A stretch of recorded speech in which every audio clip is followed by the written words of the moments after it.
Hi everyone, I'm Deepa, and I'll fill you in on my situation, but I have to say I'm so looking forward to my live with Yadveer on Ancestral Healing. Yadveer is a very gifted soul. What she does, how she does is only if you are gifted you can do, and she's enhanced her gift. So I'm going to bring her on.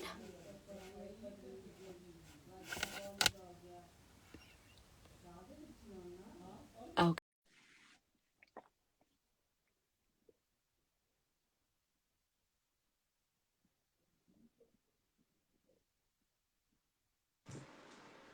Hey, Hi, how how are are you? you? I'm Oh, good. How are you? it's so good to see you. I feel like it's been a while, but it probably hasn't.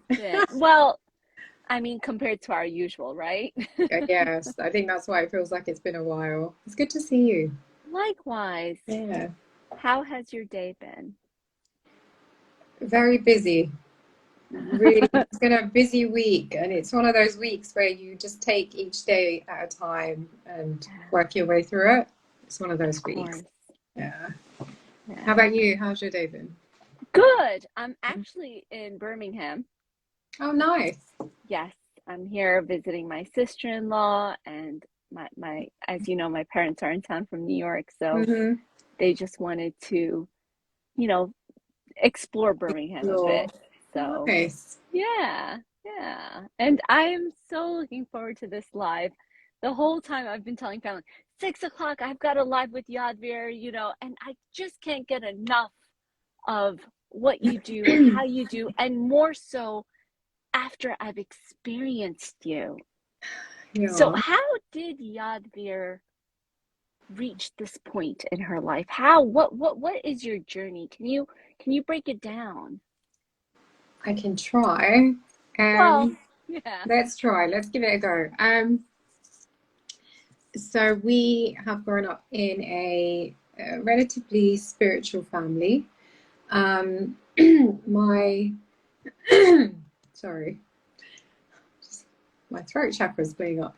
My uh, my ancestors were actually Amritdhari Sikhs, so we come from quite a profound spiritual family, and we lost that link due to the partition and losing our great grandparents in the partition of India and Pakistan. When So was the partition, if you could? that it was in 1947. Okay. Um, so around then, I mean, I'll talk more about this in the event in September, but we basically lost our great grandparents, and then my granddad, who was only 10 or 11 at the time, decided to not become Amritdhari, which I think then influenced our line, obviously, of the lineage in not quite taking that route. But we've always been really spiritual and very much into ancestral remembrance and reverence.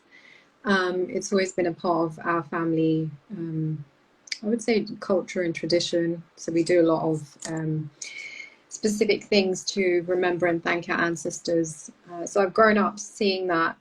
But when you grow up, you don't quite know why your parents are doing certain things. So we'd have like a diva on Sunday, but we never questioned it. We just kind of let them get on with it. But as I've become older, I think I'm more curious, so I'd ask more questions about why we were doing things, and then realize loads of families have very particular practices around remembering their ancestors and thanking them. And it wasn't until I got my own home I'd started practicing myself, and yeah, just doing my own thing every Sunday to remember and thank them. So I'm a psychologist, I'm a medium, and I'm a Reiki Master. And I've always been a psychologist since I started my career. So I've worked with people that are have been affected by mental health difficulties. I've worked in a clinical setting. I've worked in corporate settings where we work with organisations and understanding the psychology of people at work. Um, so in that sense, I've had quite a breadth of experience in the realm of psychology. My mediumship is something that I've explored more probably in the last kind of 5 to 6 years. And in terms of my Reiki practice, that came following an experience I had at a retreat. I had no idea what Reiki was until I went to this retreat, and we were just exploring energy and things like Tai Chi, and it was just an amazing experience. And then they suggested that I look into Reiki, and then I've done my master level last year. You never looked back. I don't think I have. Yeah, it's just kind of gone from there, and I guess here I am today practicing what I can in my spare time, which I don't have much of. But what I really enjoy is my mediumship. I think that kind of really helps me to connect with really profound messages, and it's quite healing for people. So I really, really enjoy that. And that's where I tend to give most of my time and energy to at the moment. And my mediumship's inherited from the women in my family. So we've always had the gift, and I've just inherited it from them. And that's where it's come from. Do you believe, this is like so obvious, but do you believe that all those steps that you've taken was for this, for mediumship? Or I think I didn't take any steps. I think things just fall into place, and your journey is already mapped, and you're kind of just going along with it, if that makes sense. But when you do look back at my life, you can see how I got to where I got to with everything that's been going on around me, and the experiences I've had, and it all just makes sense now, if that makes sense. But if you'd asked me 20 years ago, I'd be like, yeah. what Can I ask you a question? Like, yeah, how much I believe in your thank work, you. and I hope you can see how gifted I believe you are. But say Thanks. I didn't believe it, and I said this is hocus pocus. You're Yeah. born, you die. There's no ancestors. There's no guides. What would you tell someone like me? Like, how would you explain ancestral healing? What little bit to someone who's just save this conversation for another day? Yeah. I think I would start with talking a bit about how nobody's a blank canvas. Like, I don't think we're born a blank canvas. I really believe we're born with stuff that we're carrying from our ancestors in our DNA. So there's a lot of science that's going into exploring epigenetic inheritance and how the trauma of our ancestors actually impacts our DNA. And there's a lot of research around Holocaust survivors and how their families have now particular traits or experiences in terms of mental health because of what their ancestors have been through. So there is now scientific support for the argument that we are carrying stuff from our ancestors. And inevitably, because we are the lineage of ancestors that died in the partition, we have a great amount of trauma in our history. So it's very much about linking back to my own experience and how I've made sense of it. So that would be my starting point. It'd be we don't come as a blank canvas. There's a lot going on. And then if people are open to the conversation of thinking about past lives and how they impact who we are today, that's a whole different conversation. And I appreciate not everybody believes in reincarnation, but I come from a faith where that's a very strong belief. And because of the insights and experiences I've had through meditation and through past life regression therapy, I can't ignore the fact that we do carry stuff from our past lives into this one. And I really wholeheartedly believe that we are just souls. We're actually souls on a human journey. This isn't about, this is it. We only have one life. I don't believe that's how it works. I really believe we are souls that are having various experiences at different times to learn something, to impact our soul. And yeah, it's a soul journey. We're all on a soul journey. But I don't have any doubt about that. But I appreciate that's not everybody's way of thinking. There's a very interesting question here, and please do your best. Yeah. How important do you think it is to understand the legacies of the British Raj, particularly around the intergenerational trauma experienced as a result of partition? That's part one. There's more. How important is it to understand the legacy of the British Raj? It's making me think about, for some reason, this is where my head's going, so I'm going to go with it. It's making me think about the Gowar twins and some of the work they're doing on their page. And what I really learned from them is how much we've lost in terms of creativity and music and femininity and what that means.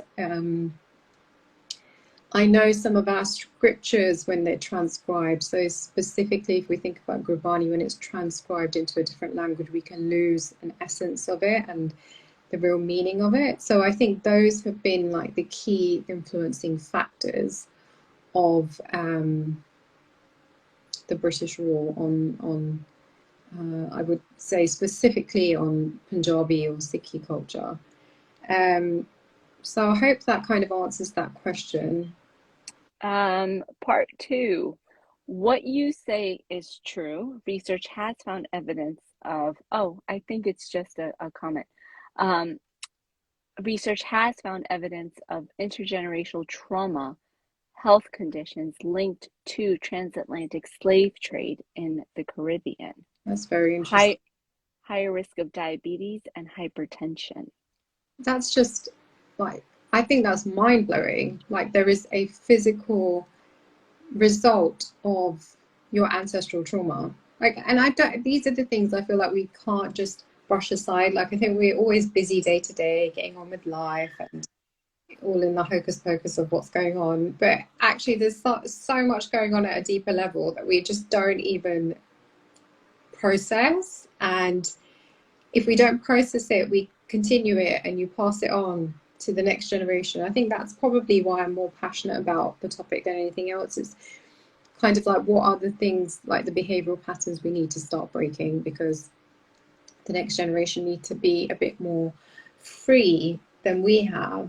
And then if you bring in the variable of being a woman and then being a South Asian woman and what that means, then you bring in other stuff that we need to work on.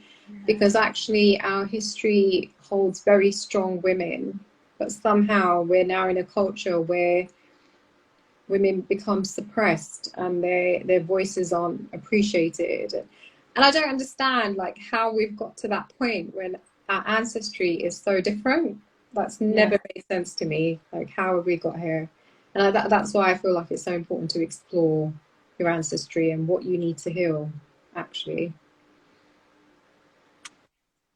Do you feel like our generation has a bigger responsibility now that we have this awareness that we've put a stop to this for our children or the future generations? That's a good question. I think it needs to start somewhere.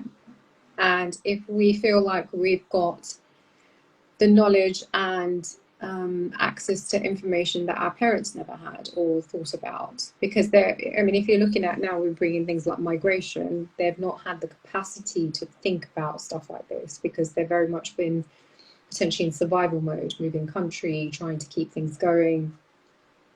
But we've had a bit more space, hopefully, to stop and think about who we are, where are we coming from, and now we have access to a lot of knowledge and information. So I don't know why we would not utilize that to improve things for others. Like, why would you not utilize that to make things better for your children?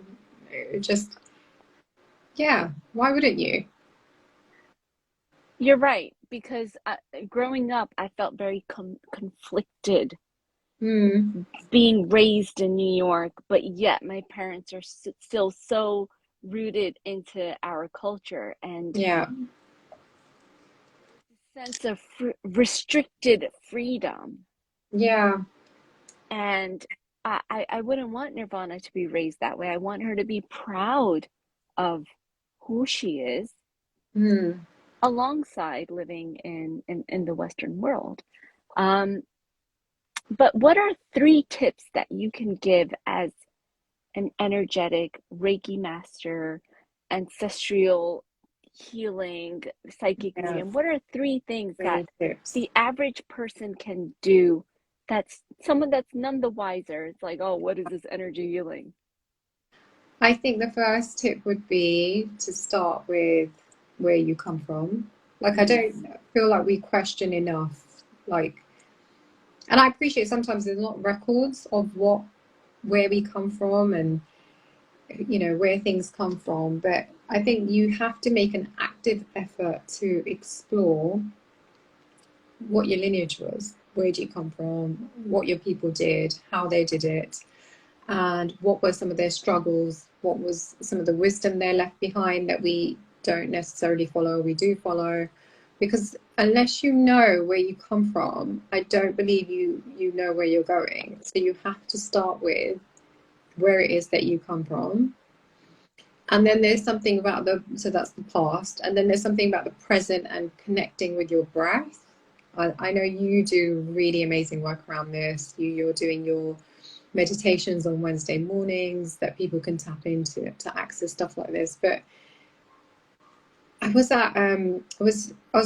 doing something with somebody this week and having a conversation with them, and it was literally like word vomit. You know, when people are just talking because they are so anxious. And I just had to stop him and tell him to breathe and just like relax, and then, you know, tell me one thing at a time, because we are caught up in a social construct where everything is too quick and we're not actually programmed to be that way. And therefore the anxiety builds up and there's the word vomit. But, you know, just consciously breathing, like just taking a moment to breathe and think about what it is that you're trying to do and how you're trying to do it, can influence your whole day and your way of being. And then in terms of looking into the future, I think I would really suggest people sit down and think about, you know, once you've done some of the self-work, and hopefully if you have some self-awareness, we all have things we would like to work on. We all have a shadow self. Like if you look at philosophies and theories of psychology, we all carry a shadow self, and it's things that we don't like to see in ourselves, we tend to see in other people, but actually we carry them as well, if that makes sense. And once we start to look at that side of ourselves, we can work on it and then refrain from passing that on, hopefully, to our children or nephews and nieces, whoever the next generation might be. I appreciate not everybody has children. So yeah, it's just a bit of a past, present, and future tip. I think I've just managed to pull together there. But that would be my thoughts around tips. An amazing question has come through. How Mm. much of a role does your environment play in one's Yeah, spiritual a development? great question. That's such a great question. I think there's something around the environment that is created by your caregivers or your parents. So, what is the atmosphere they create in the home, and how much is spirituality a part of that atmosphere and your upbringing? But I don't think that's it. Like, there's more to it. There's people that don't grow up in those environments and still access their spiritual self in a different way. I also feel like most people that I've spoken to that have had some kind of spiritual development burst, it's always been during a very challenging period in their life. Like they're going through something really testing or difficult, and maybe they've had to turn to something like prayer or meditation to help them calm down and ground themselves, or they've ended up in therapy because things are too difficult, and that's made them stop and think. And that's usually the trigger point. So I do believe you go through things because it's all a part of the journey. But most of the spiritual development I've seen in people has been in challenging places of their lives. And then when they come through that and out the other end, the spiritual growth just enhances quite significantly. So I think your environment plays a massive role. And recently, I've actually become very interested in Feng Shui and how our energy and the energy of our life impacts our home and vice versa. And I would really recommend anybody that's interested in environment and your own development to explore that a little bit more. Yeah. Think about that a bit more, because they've got some really great wisdom there that we can tap into. In India, it's called Vastu Yes, Shastra. yeah, yeah. So, but it's so beautiful how Mm-hmm. Eastern philosophy is Mm-hmm. so similar. Yeah, So Feng yeah. Shui and Vastu Shastra, it's the whole, you have to be mindful of where you're placing, how you're setting things up, because Mm-hmm. everything has its place. Yeah. And yeah. And And everything holds energy, and everything has to be done with intention. yes. There's something really important about intention. What books would you recommend around Feng Shui? It's funny, I'm reading one right now and I cannot for the life of me remember what it's called. Can you I share it later? I can share it later. I'll share it in my story later if you just look out for that. Yeah, I've just had a complete brain freeze. I can't remember what it's called, but I'm actually reading it right now. How ironic. I'll share it. But what book would you recommend generally for I love, energy or yeah, well, energy.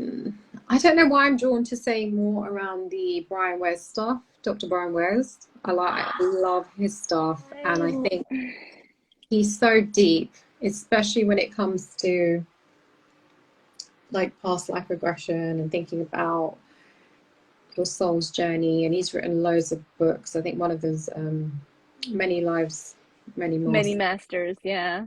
That's a really, really, really great book, and I would really recommend that as a read, because some of his books talk about really practical clinical experiences he's had with people through regression and what their learning has been and what's come out of it.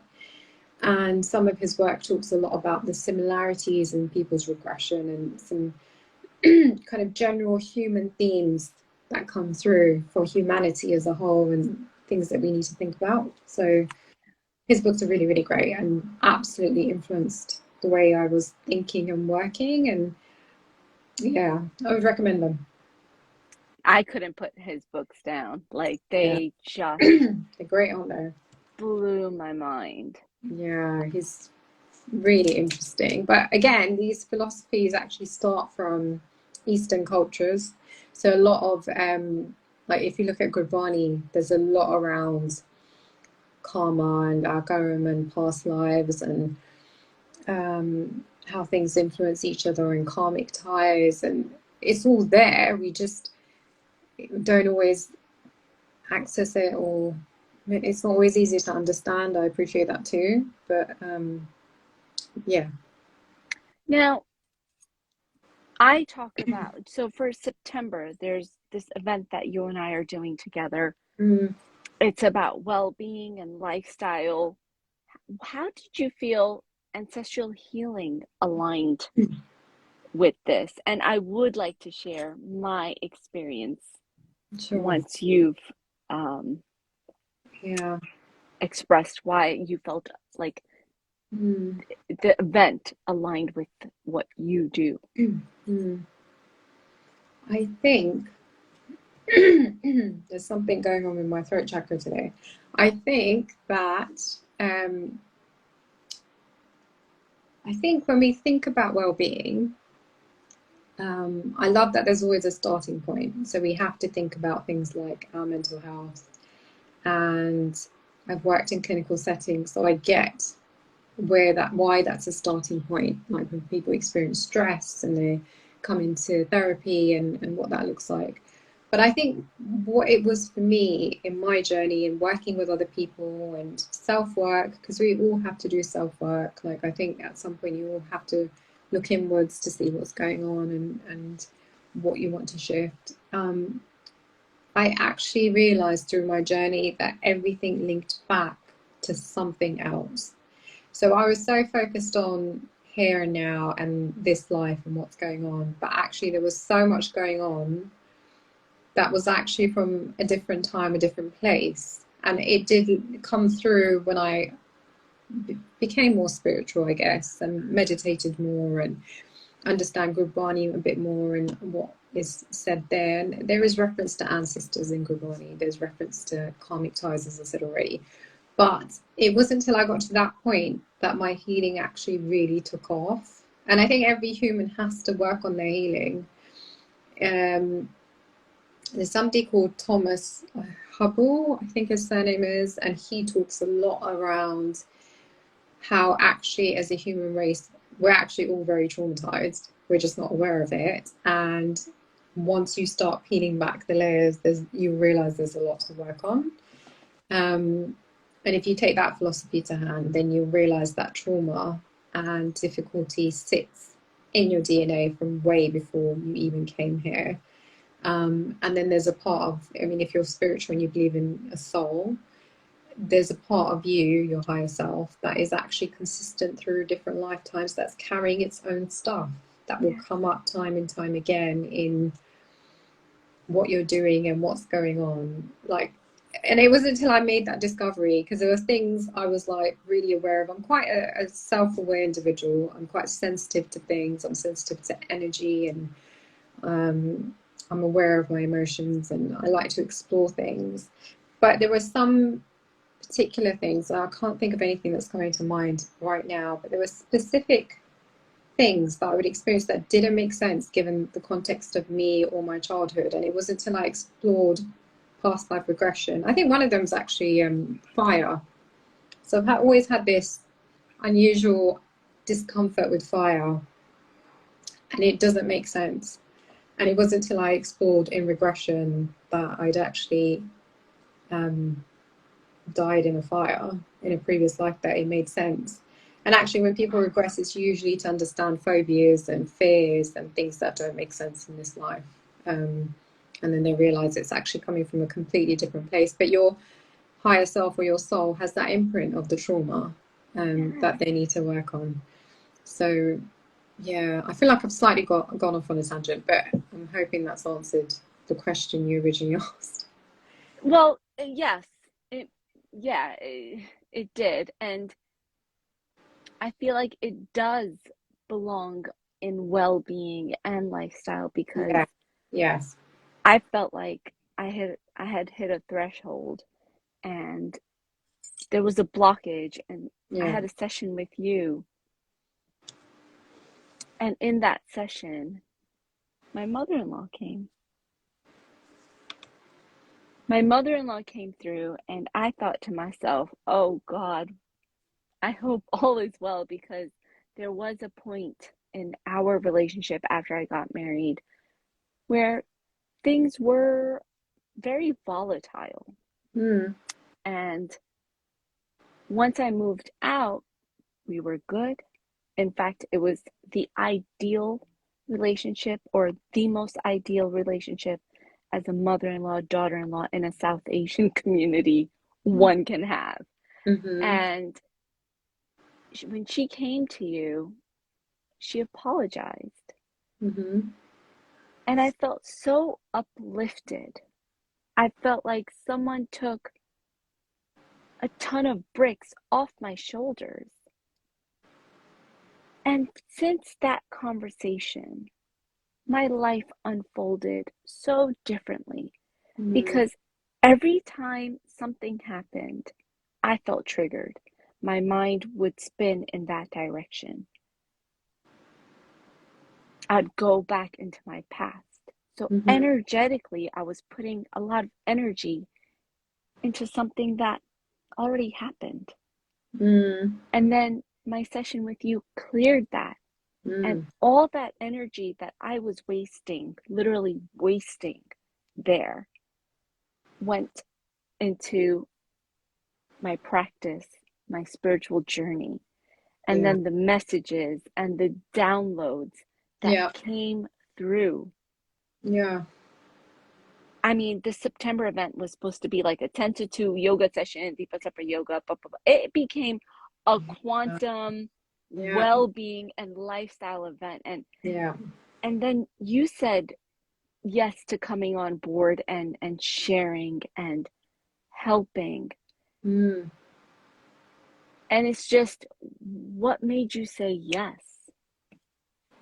Well, there was something about working with you, obviously, because you're amazing. But I also feel like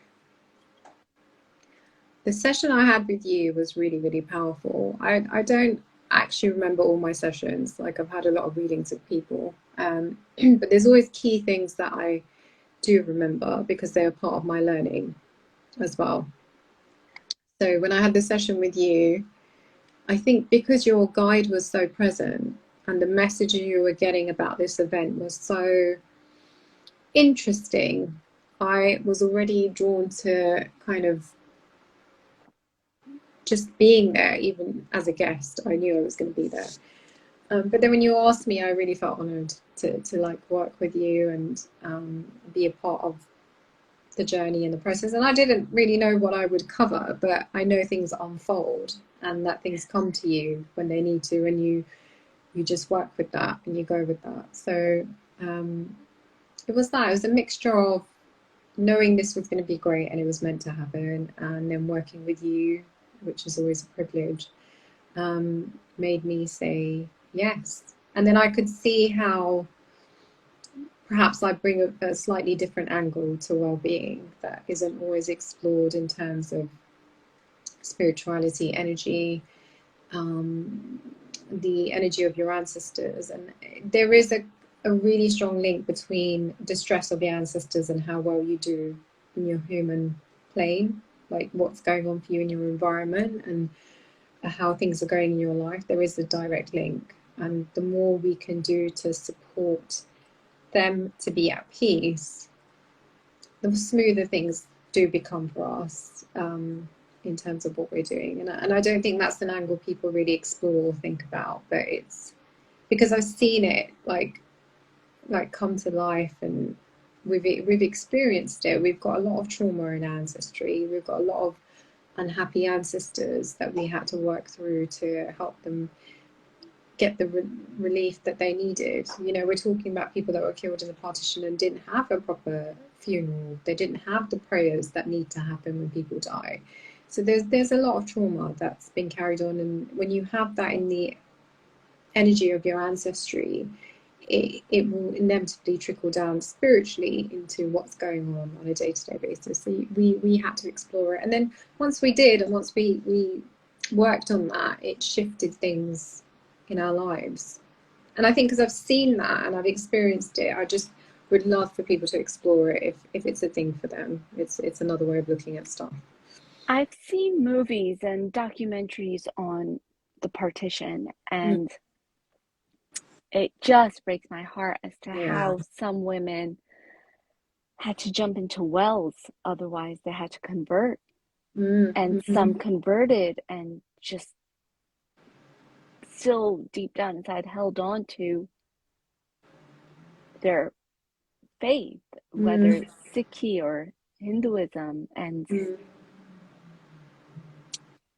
how do you heal from that? How do you come back from that? Like, It's a really tricky one because that is inevitably my great grandma's story. That's what happened to her. She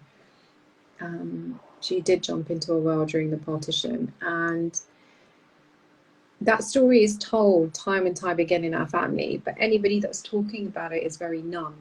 And actually, numbness is a classic symptom or sign of intergenerational trauma. So I noticed years ago I would talk about it very casually, but not feel anything because I'd inherited the emotion of being, you kind of disconnect from the fact that that's your reality and it was your great grandma, because that is a symptom of intergenerational trauma. But I realized that by carrying that, you continue it. And I did a lot of exploration around partition and watching things and reading things to really feel the emotion of what it must have felt like for her. And I ended up writing a blog for AWMB, which was all her story. And she'd kind of been around me for about 3 weeks before I even sat down to write a blog. And she was really present around me and in my home. And I think what helped my healing was connecting with her and relaying her story. And I think by relaying her story and letting people know what had happened to her and her experience was a bit of a breakthrough for us as a family, because it was a story that was never shared in a way where you could feel the emotion. But I know when people read the blog, they could feel the emotion, and I had loads of messages around how people were feeling and experiencing it. Yeah, so I think there's something around where the emotion has not been expressed in the lineage before, it needs to be released at some point, because essentially it's energy that's just being carried across and along in a different generation, and you keep carrying it until somebody releases it. So yeah. Thank you for sharing that. And No problem. yeah, I remember your blog post. It is deep.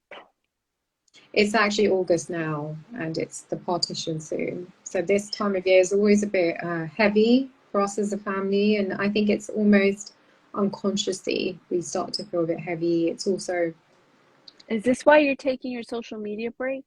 yeah, that's partly why. So I like to switch off anyway for periods of time, but I will be switching off for the month, just to relax and get time out. But we've had a lot of loss in August, and interestingly, my granddad, whose parents passed away in partition, also passed away in August, many years later. So it's quite a heavy month in that sense for us. But we've got a lot that we celebrate. So it's my younger sister's birthday, so we try to balance things out. But I think subconsciously it's quite heavy for us, the period of partition, because it's in our DNA that we've gone through something quite significant.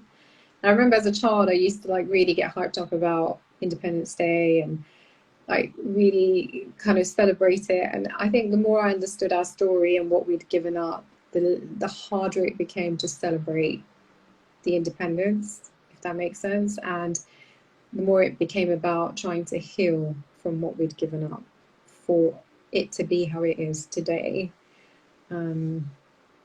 Yeah.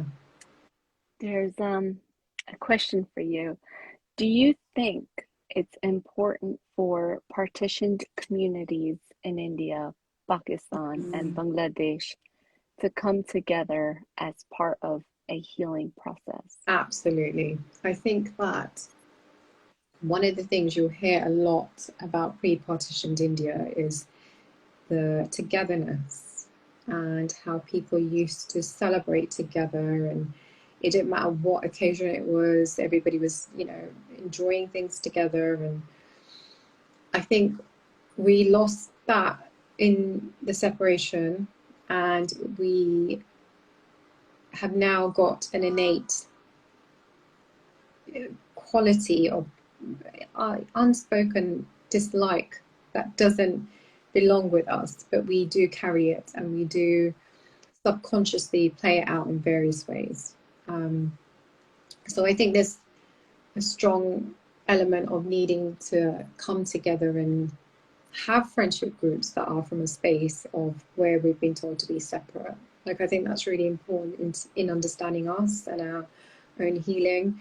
But actually, all the people that went through partition, whether they were Hindu, Muslim, or Sikh, would have had the same experience, the same trauma, even though people were doing it to each other. The trauma is still the same. Everybody lost people, and everybody, experienced some kind of trauma from it, unless you made it across, in which case you didn't. But you would have seen horrendous things. There's stories of what people have seen, and the way that women were treated, unfortunately, when it comes to things like war and massacre. I think women are really brutally targeted in a very particular way, and women and children in particular get very awful experiences of what happens to them. So yeah, I think it's important for us to come together. And then I'm just thinking about the concept of Sangat that we have in Sikhi, and how we feel when we come together in prayer, meditations, groups, how it's more powerful. And I recently went to a Sikhi camp, where we were doing a lot of that in groups. We were doing a lot of, and it was so powerful. Like I've never experienced anything quite like it. Because I think a lot of our healing happens collectively and in groups. Because we can work on ourselves, but if the people around us are not doing the work, you don't quite have that vibe. But I think it's powerful in groups. There's power in numbers, you There know, is and numbers. that's how we raise collective consciousness Yes. and make a difference when everyone is looking to elevate Yeah. spiritually, emotionally. Yeah. And only elevated souls can really heal from such experiences. Yeah. Yeah. Wow. Thank you for this. This was, Oh, thank you. every time I get into these conversations with you, it just gets deeper and deeper. I think so. I think we need an offline chat now. But no, thank you for having me. I'm really looking forward to September, and yeah, I think it's going to be quite something else. And I would love for people to be a part of it and experience it in the way that we will, kind of in hosting it. Yes, absolutely. The event is on 17th September at the Marriott in Windsor, Slough. We have the creme de la creme coming together and talking about well-being. For me to say, if you work out 30 minutes at the gym every day, you're perfectly fine. No. How you think, how you eat, how you sleep, how everything matters. And when you make your well-being more of a lifestyle filled with healthy, proper, not just choices that, like the way you brush your teeth, you don't think Yeah. about it. You just get up and you brush your teeth. Same thing. If you worked out that way, if you meditated that way, if you, set your intentions and lived with, with the right intention every morning, you wake up with gratitude, your life unfolds so much more beautifully. So thank you. Thank you for this live, and thank you for September. And yeah, I'll message you after this. Thank you. Thanks to everyone that joined. Take care. Bye.